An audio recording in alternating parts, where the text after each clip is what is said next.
Bonjour à tous et bienvenue dans ce nouvel épisode de Talkie French. Je suis Emma et on est ravis de vous retrouver pour décoder le vrai français parlé. Salut tout le monde, c'est Nicolas. Aujourd'hui, on a quitté le studio.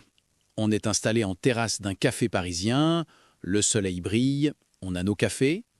C'est le cadre parfait pour aborder un sujet que vous nous demandez tout le temps. Comment raconter sa journée d'hier en français sans avoir l'air d'un manuel de grammaire? Exactement.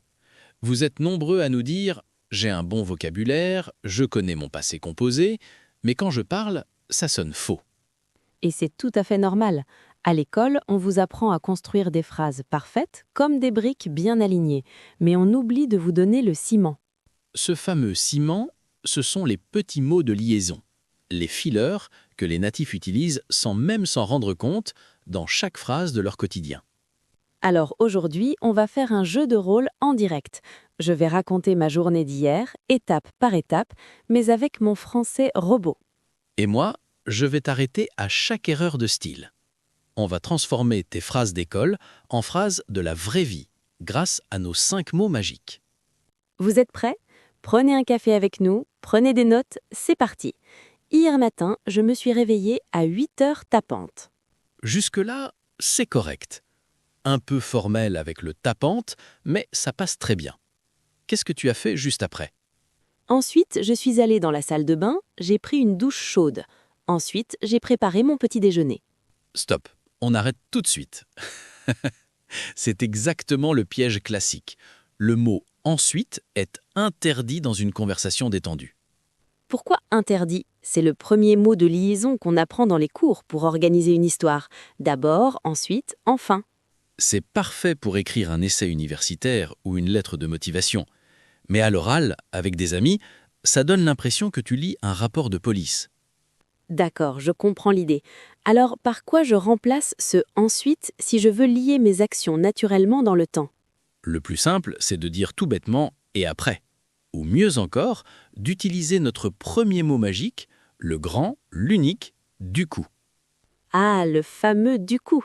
C'est vraiment le roi des tics de langage en France. Les professeurs de français classique le détestent souvent. Ils le détestent, mais absolument tous les Français l'utilisent tous les jours. C'est le ciment parfait pour exprimer une conséquence ou la suite logique d'une action. Donc, au lieu de dire « je me suis réveillé tard, ensuite j'ai pris une douche rapide », comment tu le dirais avec notre mot magique? Je dirais très naturellement « je me suis réveillé tard, du coup, j'ai pris une douche super rapide ».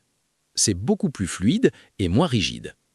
C'est vrai que ça change tout le rythme de la phrase, et on l'utilise dans plein de contextes différents, pas seulement pour raconter sa matinée de la veille. Exactement. Imagine que tu es au travail et qu'une réunion est annulée. Tu ne vas pas dire « la réunion est annulée, par conséquent, je rentre chez moi plus tôt ». Non, c'est beaucoup trop sérieux. Je dirais plutôt « la réunion est annulée, du coup je rentre chez moi plus tôt ». Voilà, tu as tout compris le concept. Et ça marche aussi avec des amis. Le resto était complet, du coup, on a commandé des pizzas. C'est vraiment le petit mot qui sauve la vie pour connecter deux idées informelles. Bon, je reprends le récit de ma fameuse journée d'hier.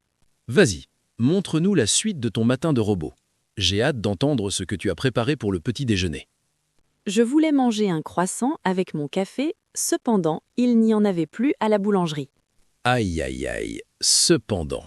C'est un mot magnifique à l'écrit, c'est très élégant. Mais à l'oral, à la terrasse d'un café, c'est un tue-l'amour de la conversation.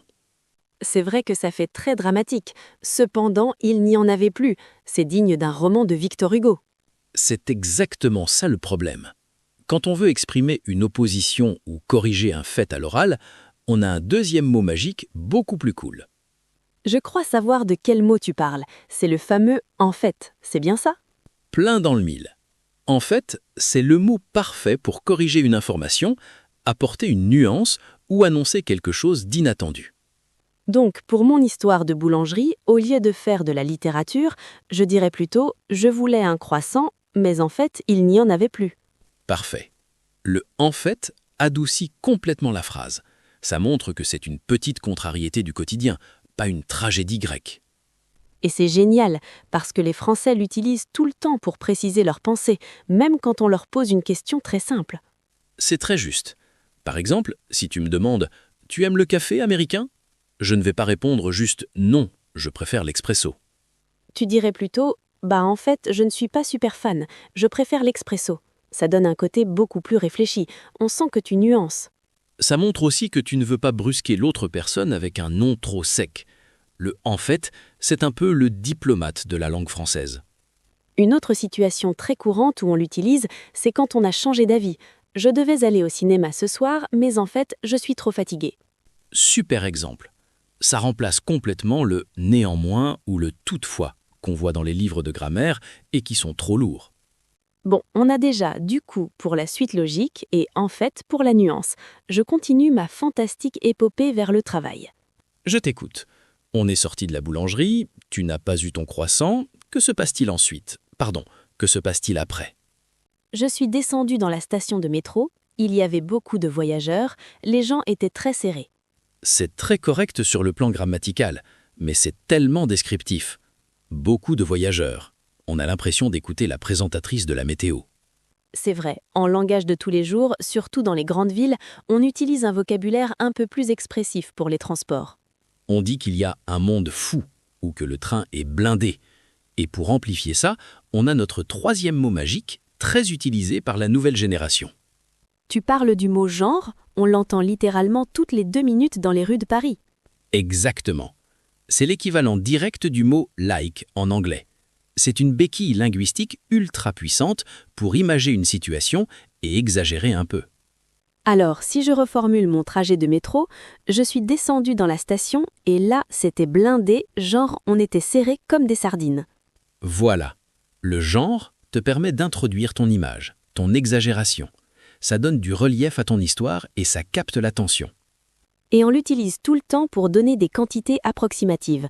Au lieu de dire platement « il y avait environ 50 personnes dans la salle », Tu dis « il y avait un monde fou, genre 50 personnes ». Ça passe tellement mieux et ça ajoute une touche d'émotion informelle. ça marche aussi bien pour décrire l'attitude bizarre de quelqu'un. Si mon chef me parle mal, je ne vais pas dire « il fut très désagréable ». Tu dirais « il m'a parlé super mal ce matin ». Genre, j'étais complètement choqué. Le genre mime la réaction. C'est très visuel pour ton interlocuteur. C'est un mot qui demande un peu d'acting, d'attitude. Il faut souvent le dire avec une petite pause dramatique juste après. Genre, j'y croyais pas. C'est tout à fait ça. Bon, résumons le trajet du matin. Tu t'es réveillé tard, du coup, douche rapide. Tu voulais un croissant, mais en fait, il n'y en avait plus. Tu prends le métro qui est blindé, genre impossible de bouger un bras. C'est une matinée chaotique typique de la vraie vie. Et tu entends comment ces 3 petits mots lient toute l'histoire. Ça coule de source. On est loin du français robot du début de l'épisode. C'est beaucoup plus vivant, mais je parie que mon arrivée au bureau nous réserve encore des surprises grammaticales bien rigides. Oh que oui.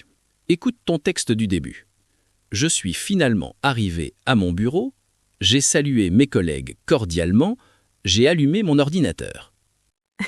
J'ai salué mes collègues cordialement. On dirait la lettre d'un avocat, Nicolas. Qui parle comme ça à un ami en buvant un café? Personne sur cette planète.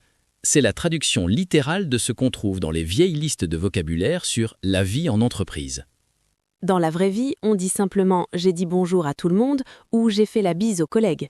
Il faut simplifier ces verbes trop formels. C'est vrai qu'on a tendance à chercher des verbes très compliqués quand on apprend une langue, juste pour montrer qu'on a un bon vocabulaire. Alors qu'un natif va utiliser des verbes passe-partout comme faire, dire, prendre, mais il va les combiner avec nos mots magiques pour donner le ton. Par exemple, au lieu de dire « j'ai commencé à travailler intensément », ce qui est très lourd et pas très naturel, On dirait « je me suis mise au boulot et franchement, j'avais une tonne de trucs à faire ». Tiens, voilà notre 4e mot magique.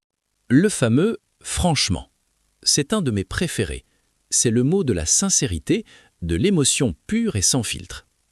C'est le mot que tu utilises quand tu veux que la personne en face de toi comprenne que tu partages ton vrai ressenti du fond du cœur. Donc, pour ta matinée de travail très chargée, je pourrais dire « franchement, j'étais épuisé avant même d'avoir commencé ma journée ». C'est parfait. Et ça s'utilise aussi bien pour le positif que pour le négatif. Tu peux très bien dire « franchement, ce nouveau projet est super intéressant ». Ou à l'inverse, si tu sors d'une réunion inutile, « franchement, on a perdu 1 heure pour ne rien dire ». ça donne un poids énorme à ton opinion.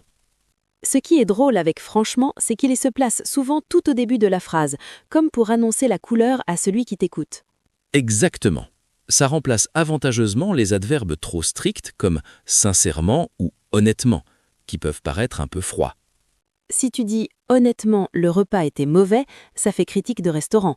Franchement, c'était pas bon, ça fait discussion normale entre amis. Bon, ta journée de travail avance. La matinée chaotique est passée, il est enfin l'heure de la pause déjeuner. Et là, ton histoire de robot du début de l'épisode continue. Oui, écoute bien ma phrase d'école. À midi, j'ai consommé un sandwich au fromage.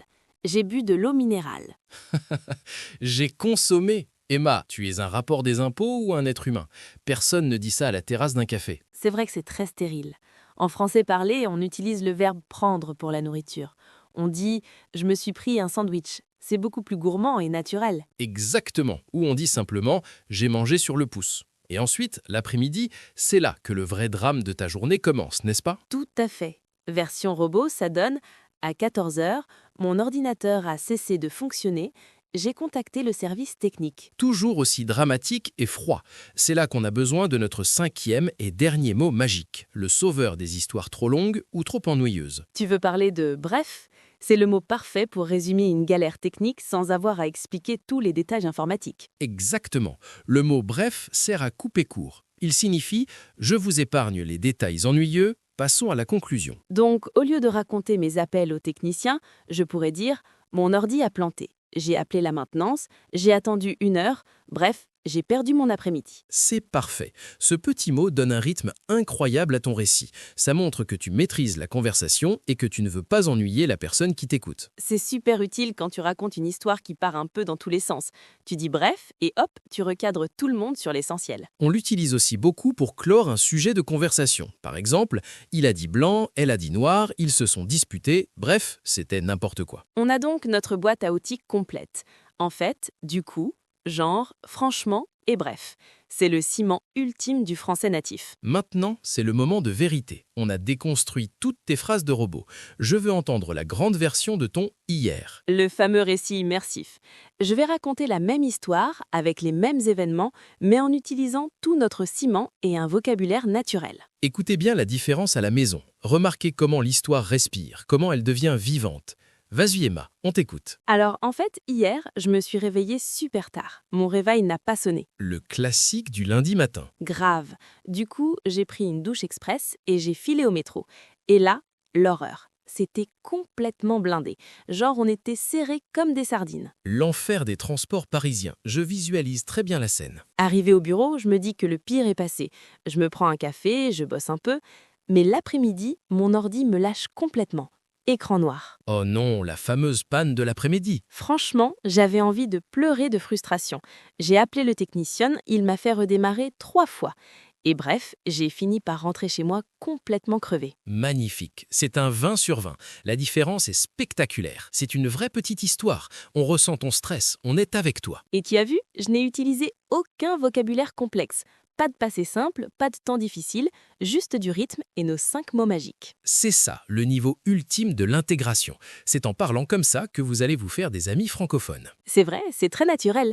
Mais attends Nicolas, c'est trop facile de juste me critiquer depuis le début.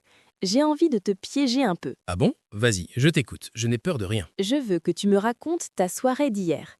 Et attention, je veux entendre une histoire 100% native avec tous nos mots magiques à l'intérieur. Le défi est accepté. Je me lance. Alors, en fait, hier soir, je devais aller à la salle de sport avec un ami. Le fameux « je devais aller au sport ». Je sens la mauvaise excuse arriver à des kilomètres. Laisse-moi finir. Mon pote m'envoie un message à 19 h pour annuler. Genre, le mec était soi-disant trop fatigué par sa journée. Le faux plan de dernière minute, un classique. Exactement. Du coup, je me suis retrouvé tout seul chez moi. Et franchement, j'avais la flemme interstellaire de cuisiner un vrai repas. Je te comprends tellement.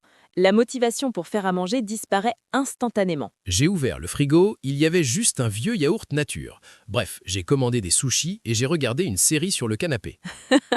C'est la soirée parfaite. Vous avez entendu à la maison?